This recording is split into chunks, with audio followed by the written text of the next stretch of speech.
Hi, Bel Air UMC. Elizabeth Duffin here. Today is Holy Saturday. Scripture is oddly silent on Holy Saturday. There's nothing detailed about what the disciples did the first Holy Saturday. In Luke's Gospel, it says simply, on the Sabbath, they rested according to the commandment. It was the Sabbath, and for observant Jews, that meant no shopping, no work, no cooking. Holy Saturday. A day of waiting, of stillness, and for the first disciples, of grief.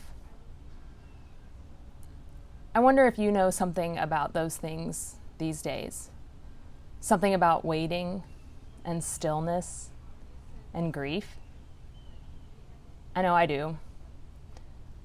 One Christian writer noted that the coronavirus pandemic feels like one long Holy Saturday. Waiting and stillness and grief. Except we're not quite sure what we're waiting for, are we? We're grieving what we've lost: large family meals, shared spaces, sports games, busy Saturdays. But we're not quite sure what we're waiting for. Are we waiting for no new cases? For a miracle of modern medicine?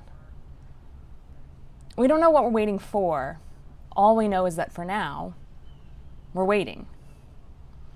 And so it was for the first disciples. It was the Sabbath. They had no idea what they were waiting for.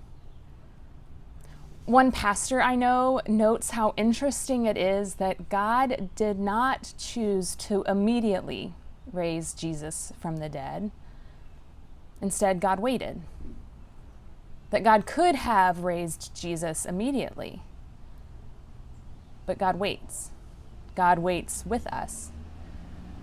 We are not alone in our waiting. We may be apart, but we are not alone. God also waits. Psalm 27 says, I believe that I shall see the goodness of the Lord in the land of the living. Wait for the Lord, be strong, and let your heart take courage. Wait for the Lord.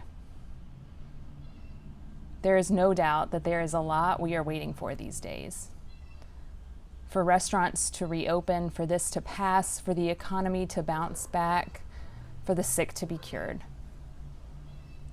But I wonder if today, if Holy Saturday, might be a day for us to wait for the Lord.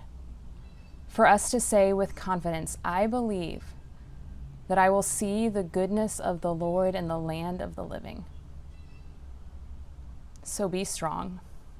Let your heart take courage. Wait for the Lord.